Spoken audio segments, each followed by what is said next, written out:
with markdowns like never before. Huge inventory. The final sell down at Waynesboro Chrysler Dodge Jeep Ram. Save $9,000 on a Jeep Gladiator Rubicon 4x4. Good to go. Waynesboro.com. The Live 5 for 6 Skyview Network, sponsored by Terry Lambert Hyundai. Well, it was a beautiful day yesterday, certainly warmer today, but we're going to throw some rain in the mix in the next couple days. And from the Storm Prediction Center, we have a marginal risk of some pretty heavy rain, likely for Friday. We'll talk about that now that plays out with the forecast coming up. Now on News Channel 6 and 6, bringing art back to Augusta. We're going to take a look at the finalists for the new City Gateway sculpture as Your News at 6 starts now. Live from Television Park, this is WJBF News Channel 6 at 6. Good evening, everybody. I'm Brad. And I'm Jenny Montgomery. Thank you for joining us. Coverage you can count on begins with people who live in... It's time now for a first look at our weather. Here's Chief Meteorologist Tim Miller. Guys, we had a beautiful day today, didn't we? Beautiful sunshine, some warm temperatures, plenty of pollen, plenty of smoke, sort of the typical springtime forecast that we've been having over the last couple of days. Let's take a look outside right now. This is, of course, looking over to the airport. You notice Old Glory blowing in a pretty nice breeze from the west, about 10 to 15 miles per hour, but temperatures have been absolutely spectacular. That fire danger that we had posted for Emmanuel County is now gone, so we don't have to worry about that. That is certainly some good news. Temperatures into the 70s, even mid-70s, 73 Augusta and Waynesboro. Look at Louisville at 76. Aiken coming in at 73 degrees with some hazy sunshine. Here's the breeze, about 10 miles per hour or so out of the southwest. Humidity is up a little bit. 24%. Remember yesterday it was 18%, so I know we're maybe splitting hairs here. Still, though, that's very dry air for sure. The allergy and the pollen. Pollen's a 10-1 tomorrow. Notice it's noticeably lower for Friday and Saturday, thank goodness. That's due to the rain. But once we get that sunshine for Sunday, I have it back at 11. So, yeah, it's not going to go away anytime soon. A few clouds. We've had some controlled burns over the area, so that's added a little smoke to the mix. Notice this front to the north. This will sag to the south, and it really won't do much of anything. It's not going to produce any rain, barely move the temperatures. Temperatures, generally speaking, are fairly comfy all around the area. In fact, we're warmer than Tampa, Florida. We're at 73. Tampa's at about 72. Tonight, 44, the overnight low, so not nearly as chilly. We'll call it maybe just a few little high clouds moving on in, so not as cold. Tomorrow will be a pretty day, mid-70s again. Clouds will start to increase, though, late in the day coming up for Thursday. So it's staying sunny for now, but the rain returns Friday. A boy, it'll return for sure Friday, and I'm afraid into Saturday as well. We'll talk more about that in detail with your forecast coming up in just a few minutes. Jimmy, Brent. All right, Tim, thank you. Augusta Regional Airport is presenting the results of the recently completed terminal area plan. It means a better experience for passengers. Bria Smith is live now at the airport with more. Bria? That's right. Well, the airport is looking to the public for help on some of its terminal area plans. This morning, the public open house showcased the layouts of the newly mapped out terminal plans. Some of these ideas have already been brought to life, like terminal jet bridges and others in the works for the years to come. Airport leaders say these improvements will not only benefit the airport, but its passengers as well. Other stuff that we're working on that the passengers may not see but will benefit us is a new fuel farm project. We're working on a design for a TSA expansion, and that will be something that the passengers will see and make it a lot easier and quicker to go through the TSA checkpoint. If you didn't get a chance to see the plans and would like to leave your thoughts, you can visit WJBF to learn how. Live at Augusta Regional, Bria Smith, WJBF, News Channel 6. New information tonight after a Columbia County school nurse was charged with stealing medication.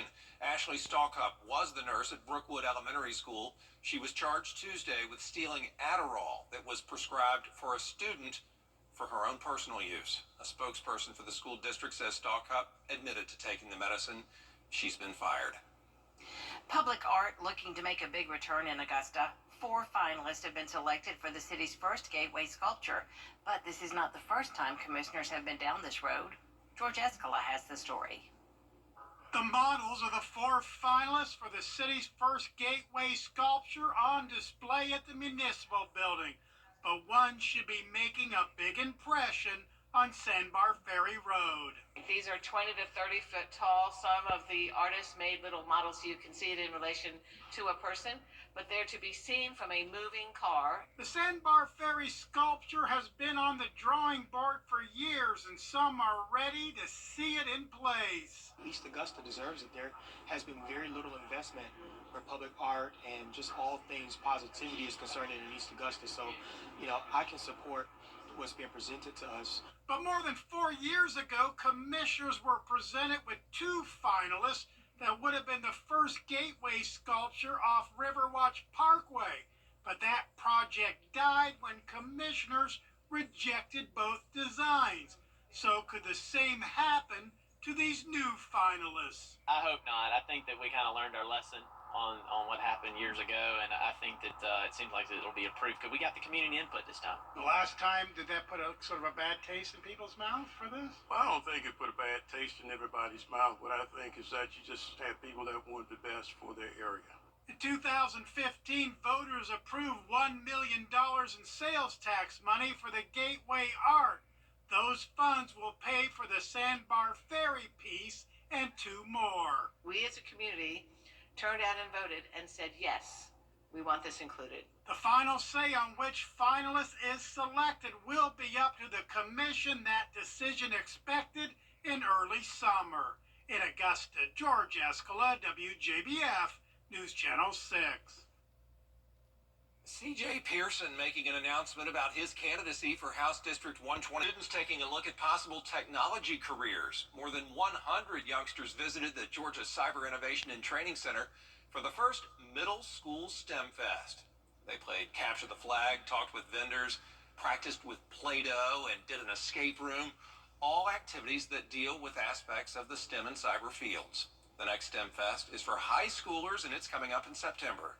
We want everybody to have the opportunity, not only because it's the right thing for the student, but because we need them in the workforce in the future. So it's important to bring everybody in, get them exposed, get them excited, and then continue to follow up with programs as they go through high school so they're prepared for the next step, either in college, a university, or directly into the workforce. They're going to have STEM Fest twice a year, so if your student missed out, there will be more opportunities. Still ahead, a Senate hearing on TikTok. Why one lawmaker says both sides of the aisle are concerned about the app. Next. Well, Brad, if you're planning your tea time tomorrow morning, 8 o'clock, 44, it's going to be chilly. Nice. Yeah, but by 10 by noon, it should be great. And everybody else as well. Enjoy a beautiful forecast. Well, there's changes headed your way. Your forecast fully is good. Hi, E.T. Over the years, thousands of people have gotten their hands on one. And who knows, you could be next. Win your very own Good Morning Augusta coffee mug at WJBF.com/coffee club. Sponsored by Honda Cars of Aiken. With unbeatable prices on all the top mattress brands, where would you look to find the perfect mattress? In a little mattress store or mattress warehouse? Today, Senate lawmakers got a classified briefing on the dangers of TikTok. The Senate is deciding whether to vote on a bill that would ban the app in the U.S. unless the Chinese owners sell the company. Basil John has more.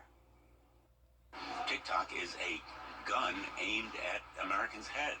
We have known for a long time that TikTok is the problem. Senators were ticked off at TikTok after a classified briefing by U.S. intelligence and law enforcement officials on the dangers of the app. There was deep concern about the threat from TikTok on both sides of the aisle. Florida Republican Senator Marco Rubio says TikTok poses a risk to its users and U.S. security, as long as it is owned by the Chinese company ByteDance.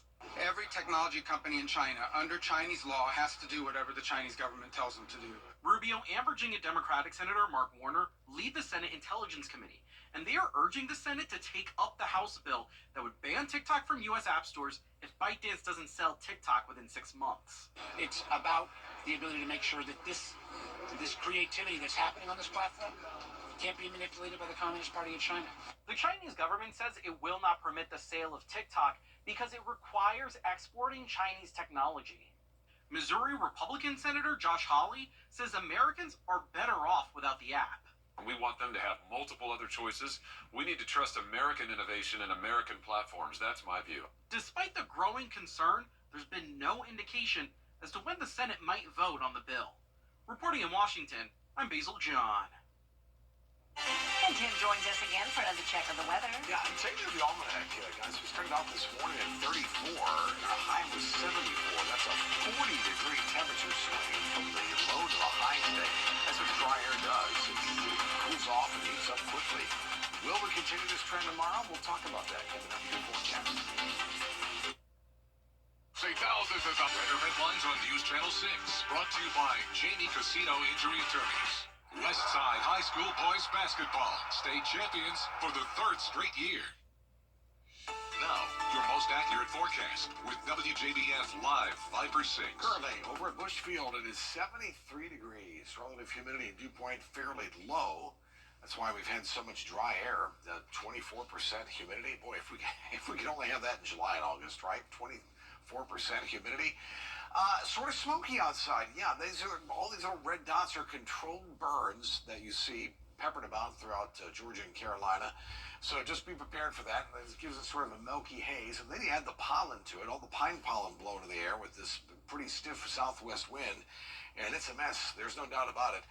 69 will be the temperature at 7 o'clock. We'll go down from there into the 50s and then into the 40s coming up for tomorrow morning. So not nearly as chilly as it's been the last few mornings, but spring temperatures abound. A nice day tomorrow, even though we have cold front moving on through that really will amount to nothing. However, Friday and Saturday, big changes. We have a storm system in the Gulf of Mexico that's going to be headed our way. That's going to bring us the rain, and then Sunday looks to be nice. There's high pressure to our south.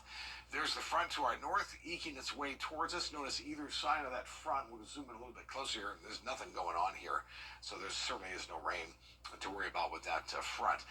Tomorrow's fine. Let's jump into Friday. So Friday early, high pressure will be with us, but that will quickly go away. And then we'll go through time here all day Friday. We're in these bands of rain and showers. A warm front will move up Friday night. That's why I don't think that wedge that we talked about is really going to have much of an impact on us, frankly. But this low certainly will. It'll tap plenty of moisture, so we'll have rain Friday night into Saturday, I'm afraid, on and off. Even into Saturday night. This will be Sunday's weather, right? So this will be the clearing skies that we'll get into on Sunday, but not before a decent amount of rain for Saturday and Sunday. So the wedge sets up, if you're going far north of Augusta, I'd say from Columbia north, that's where the wedge will be. So if you're going to the mountains this weekend, that's not going to be a good weekend for any of that, as it will be just rainy, wet, and chilly. So let's jump into Friday, because tomorrow's fine. Friday morning, 7 o'clock. The first band of rain moves in. Friday between 7 and noon, we'll get all these showers that'll move on in. There's noon. We'll catch a break sometimes in the afternoon. Then more rain will come. Break late afternoon, early evening. Then look at this batch of rain. My feeling is Friday night, this could include a thunderstorm in here. Rumble of thunder, not expecting any severe weather. We'll catch a break wee hours of Saturday morning, and then another big batch of rain starts to move in for Saturday. So Saturday will be wet as well. How much rain with all this? Friday night, really Friday night, Saturday through Saturday afternoon, maybe an inch, inch and a half, maybe 2 inches in some locations would be the highest amounts. So as far as the weekend, looking ahead, 67 for Saturday, 68 for Sunday. It's cooler than we should be, but we'll have plenty of sunshine for Sunday, no doubt. Tonight, 44 is the magic number all across the CSRA, so not nearly as chilly as we've been the last few nights, pretty much on average. Tomorrow, I think it's going to be a pretty day. Sunshine in the morning, a few clouds by afternoon time, temperatures mid-70s. Those clouds will increase ahead of our next storm system. There's our 10-day forecast. Yeah, Friday and Saturday, it's wet. Sunday looks to be nice. Once we get into the next week, temperatures will be above average some days a little bit below, but a decent opportunity of some rain next week. So we'll watch some unsettled weather. Speaking of rain, gotta have an umbrella. Our Viper 6 umbrella winner tonight is Boyce Slade of Augusta. Congratulations, Boyce. Register to win your umbrella at WJBF.com. We are back in just a moment. Ready to develop more? Just like on the field, strategy is key. You don't step onto the field without a game plan. It's the same when you're fighting for justice. Go Big Injury Law has a playbook to win. They won't drop the ball when it comes to fighting for your rights. Contact us today and let us show you what it means to have a winning team on your side. Hi, Suzanne Lily Honey Michael here with Hardwood Floors and More. For years we've been talking about our flooring and lighting gallery, but did you know we are also your one-stop shop for wallpaper? Today more than ever, wallpaper is the most popular home design element by combining both color and texture. So Hardwood Floors and More has you covered from floor to ceiling. And don't forget, we offer interest-free financing throughout our showroom and a military discount. Discover for yourself why Hardwood Floors and More has so much more in store for you. Ready to develop more than a career? /career. The Scholar Athlete Awards are brought to you by Jefferson Energy Cooperative, Rebath of Augusta, McDonald's, and WJBF News Channel 6. Now, WJBF sports coverage you can count on. By this time tomorrow, the South Carolina men's basketball team will either still be wearing their dancing shoes or be out of the NCAA tournament. Gamecocks had a shoot-around today in Pittsburgh ahead of tomorrow's 4 p.m. tip-off against Oregon. Gamecocks are the 6th seed in the Midwest region and playing in March Madness for the first time since that historic 2017 run to the Final Four. This year's squad hoping to find similar magic. Man, it's a blessing for me, man. It's something you look up to as a kid and just work really hard to get to this point. So, you know, this is the farthest I've made it in college. So it's just a blessing for me, man. It's really fun, and I'm excited to go out there and compete and make it as far as we can in the tournament. Of course, there's a little added pressure knowing that once you lose, your season is over. But, you know, this is what we love to do. We love to compete. So, you know, this is the best part of the year. It's fun. So we're just going to try to go 1-0 each round. You know, that's our goal. Again, USC, Oregon, 4 p.m. That game will be on TNT. The Braves announcing former Clemson Tiger and Augusta Green Jackets pitcher Spencer Strider will get the opening day start against the Phillies on April 28th. The 25-year-old phenom struck out a league-leading 281 hitters last season. Talked about how he found out he'll get the ball for Game 1. Yeah, a skipper came and told me, you know, we obviously have a plethora of guys that are deserving of this. You know, I think that's certainly makes it an honor for me. But you know, I think if you ask anybody, we're all sort of focused on you know, winning every game we play on each day, and how that will get us to where we want to be in October. A little spring training action from today. Braves and Blue Jays tied 9-9 in the bottom of the ninth, and 2 runners on. Lori Garcia, the walk-off shot to right center field against my Blue Jays. Braves win 10-9 the final. This week's WJBF Scholar Athlete of the Week is Butler High School's Logan Davis. Logan is a 3-sport star for the Bulldogs, plays basketball, softball, and track and field. She transferred to Butler as a sophomore, and with the Bulldogs, she's been named a region champion in both basketball and track, where she won the Region 4 2A girls triple jump. In the classroom, she has AV honors and is near the top of her class. Her parents and coaches say she's a hard worker and a leader. It's just a wave of emotions right now because I never expected myself to be in this position. I try my best to, you know, do the right thing. So it's really nice. It's amazing. Work hard, play hard, and you achieve your goals. It has benefited her a lot with her teammates gathering around her as a leader. It's amazing. Logan has always been a very smart little girl. She's been playing basketball since 3rd grade. We've seen her blossom, we've seen her fall, and since she's been at Butler, we have really seen her grow a lot. And we attribute that a lot, not only to her and her hard work, but also to her new coaches. It's amazing. It shows the true definition that Logan is a student athlete. She puts her schoolwork first, and basketball, she works hard on and off the court. So it makes us proud. She's been a role model to young kids and teammates on her team that she shows them that she can work hard on the court, also work hard off the court. She's committed on and off 100%. She goes 100 miles per hour. She's one of the go-to people where we need something, she's it. And she hasn't decided on a college yet, but does want to keep playing sports, study biology to become an oncologist. Congratulations. Way to go, Logan. Get your brackets filled out by tomorrow. Yeah, get the brackets done. All right. Yeah, okay, I'm all over it. We'll be right back. Stay with us. Yeah. There's a lot to the back in your everyday. The CSRA's favorite news app is now even better with easier access to local news, weather, and streaming video. Download the News Channel 6 mobile app. Thanks for watching. Good night.